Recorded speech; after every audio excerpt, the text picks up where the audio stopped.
Hi, we've just had an accident with our dog Molly, who has, as you can see, had a little bit of a vomit on the carpet. So we're going to use the pet mess kit to sort it out. Okay, so now we're going to deal with the accident. The only thing you'll need to provide yourself is kitchen towel, paper towel, white, because some of the coloured ones can leave stains on fabrics. So inside the box we have carpet and upholstery shampoo, a sponge for the upholstery, we have a brush for carpet, we have odour and stain digester. I'm going to show you how all of these are used. We have a scraper and disposable bags and disposable gloves. The box itself doubles up as a small bucket, and what I'm going to do now is put some just clean fresh water straight from the tap into it. Okay, so I've got a few inches of water, just clean water in there, nothing in it, just clean water from the tap. I've put on some disposable gloves, I've got my disposable bags ready, and the first thing I'm going to do, and I'm sorry this is graphic but it is real, this is not made up, I'm going to cover the stain up and I'm going to collect and put straight into a bag the worst offending, to remove the worst of the debris without rubbing it, just collecting it. This does use up quite a lot of kitchen paper. Now this is where the scraper comes into its own. You want to try and feel which direction the pile is going. In this case it is going in this direction, so I'm going to scrape with the pile so we don't get the stain deeper into the carpet.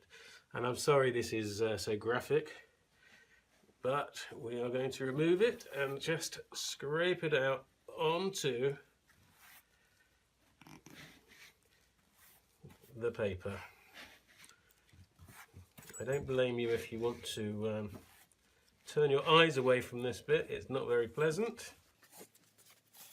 But it's a professional job that you can do yourself and not pay hundreds of pounds for carpet cleaning. There is a time and a place for carpet cleaning, don't get me wrong. But these little accidents from your pets, they can happen fairly regularly, and to get a carpet cleaner in each time can cost a fortune. And I am a carpet cleaner by trade, well, an oriental rug cleaner by trade. So everything I've got here is suitable for use on oriental rugs. All wool safe and safe for animals as well. Okay, so that's got the worst of that out. We're going to wipe that off and put that to one side for disposal. Next thing we're going to do, we're going to take the carpet and upholstery shampoo and we're going to just liberally, working from the outside of the stain to the inside,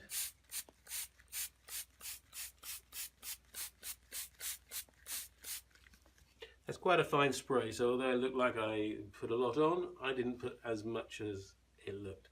I'm going to dampen my brush, shake off the excess, and then I'm going to scrub again in the direction of the pile, which will be that way and that way, but not that way and that way. Get a nice foam with this shampoo, and it's what's known as a dry crystallizing shampoo. Rinse that off in the bucket of clean water. And then we're going to go over it again.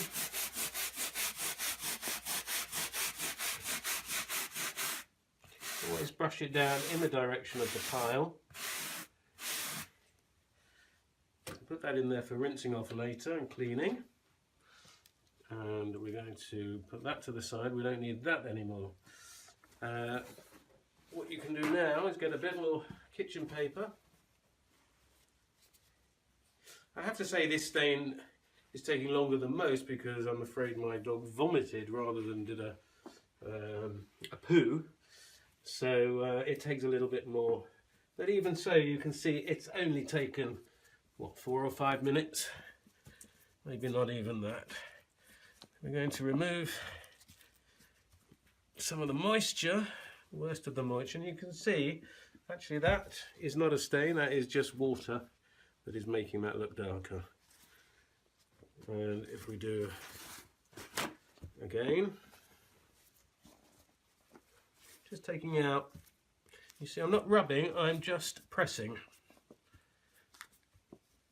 That way we're not disturbing the pile too much.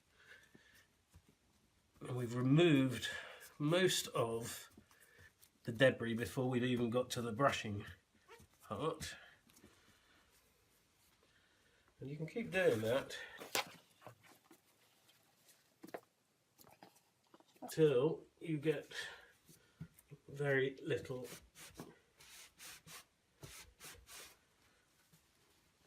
moisture out of the carpet. Which I think that is good enough.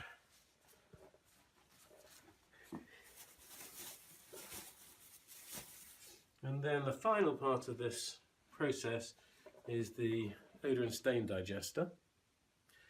There's loads in this, but it's a 300 ml bottle. There's enough here to do loads and loads of what I'm doing here. Make sure you turn the nozzle to the on, and then what we're doing is going to cover the spray, cover the stained area, or the area we've just cleaned.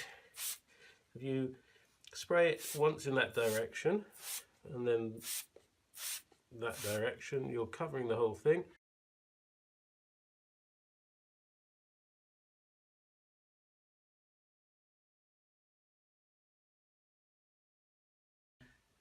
So there we are. That's how to deal with your pet accidents. Doesn't matter whether it's a cat or a dog or any other animal, they can all be cleaned the same way. And if you have any questions, go online to rugremedy.com, and you've got all the details for how to buy this pet mess kit, or contact details if you want to get in contact and ask any questions. Thank you for watching. I hope it's been useful to you.